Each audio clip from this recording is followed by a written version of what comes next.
Hello, this is a message for someone who has a partner of some sort. It could be business partner, it could be life partner, it could be a number of partners, but you're together with this person in something. And this person is a habitual liar. And you might have been more of a habitual liar in the past, but whoever I'm speaking to very much doesn't want to do that now. So there's possibly been a change in values for you, but not for your partner. And whatever has taken place, maybe even there was a situation where before you didn't realize how much you were engaging in that, casual lying or whatever the fuck.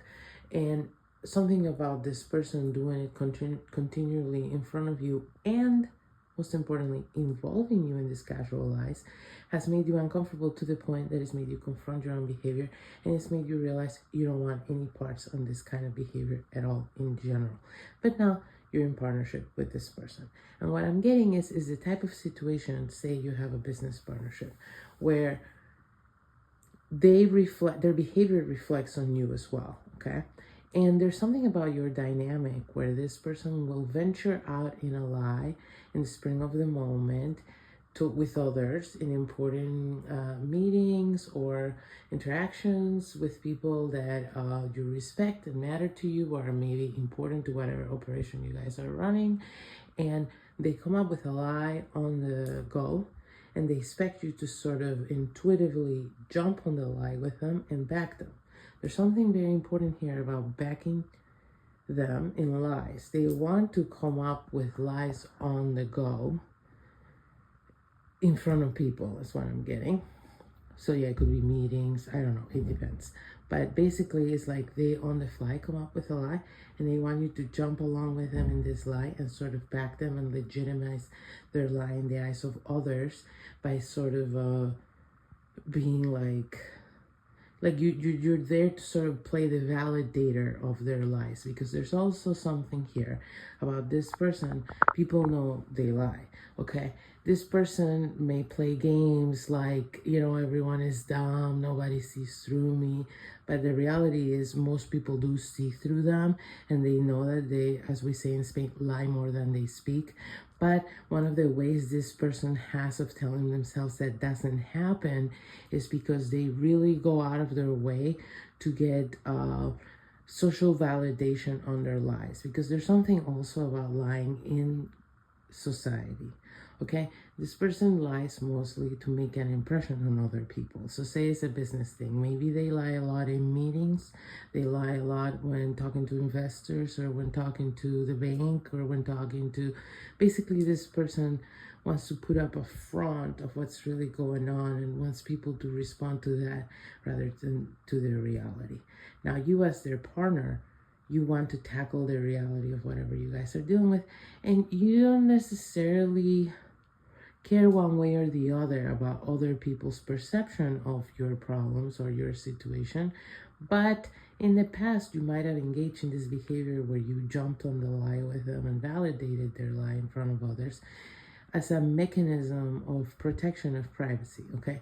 Maybe initially when this started happening with this person, you thought, okay, this is a way in which nobody really knows what's up with us or what's up with our business. And okay, I'll lie along, this way. It's almost like a smoke and mirror situation where people don't know where to hit us below the belt type deal, okay? Like it felt self-protective to you. But at one point you realize this is a trap, okay? Because the more lies you found yourself engaging in, lies that you had never came up with, lies that this person came up with on the fly and then became part of your narrative, then you found yourself like, one, not being able to keep up with the lies, B, feeling a way about how these lies affected your self-concept and other people's concept of you, and C, you felt powerless, really powerless, because this person just does this on this spur of the moment, and you are never you're never part of the process, okay? Because it's all very reactive. And so this person also might have engaged in more far-fetched lies that started to bother you. There's something here about maybe there was a turning point or a turning point lie in which you feel some kind of shame and you couldn't backtrack from it because it's like it was like a lose-lose situation.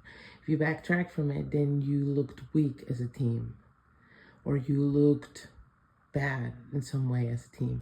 But if you embrace the lie, it made you look bad as an individual, or it made you feel bad about yourself, something like that. Whatever took place, it like made you feel different about these things this person does, and it made you think about it in a way you had never thought about it before. Maybe it's something that just happened casually and you never gave any extra thought to outside of these events when it was happening.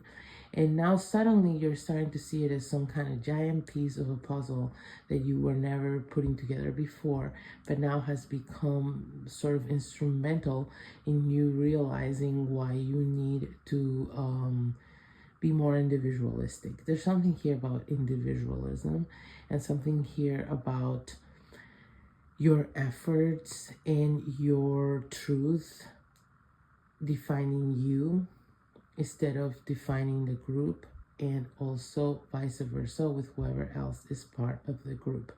Okay, you're coming to a place where you want your actions to speak for themselves and your results to speak for themselves for you, and you don't want other people's misdeeds to be attributed to you either. Okay, so maybe you've been really actually working on yourself and trying to be the best version of yourself, and you feel like this people or person gets to ride the coattails of that and make themselves look better than they actually are, but by making it seem like they're on the same page as you when you don't feel they actually are. And then they make you feel like you're looking bad by making it seem that you are doing like as poorly as them in certain departments with these lies they fabricate on the go. This might be lies that they think make them look good, but in your mind, they make you both look bad. And this is also because of the point of view. Say, I don't know, it's all relative, right? Say you're a person that eats very perfectly and always meal plans and is paying attention to their macros, and say you're dealing with a person that eats really poorly and couldn't know anything about macros. Okay, well, if this person says we're eating better now, their definition of eating better might actually sound like eating poorly to you. Okay, so that's kind of the basis in which I'm talking, even though it might not be an appropriate example. But basically, you feel like it reflects badly on you what this person lies about. And even though this person may think that these lies are making you both look better, but that's also shining a light for you on how mismatched you are, your values, your standards, and your abilities, and things like that. So this whole thing is happening actually to bring all these things to your attention because you're on a path of self-improvement and this person has been holding you back.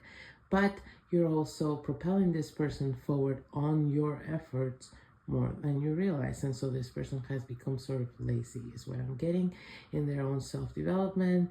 And so they're sort of riding your coattails more for image than for results. Okay, so this is where this has become a sort of toxic dynamic for you, but also for them, because they have limited their own growth by becoming comfortable in this thing, and you're basically stuck. So this is all meant to enlighten you, and so you can keep going forward in a way that's right by you in an individual way, and less about the group. So hopefully this was helpful.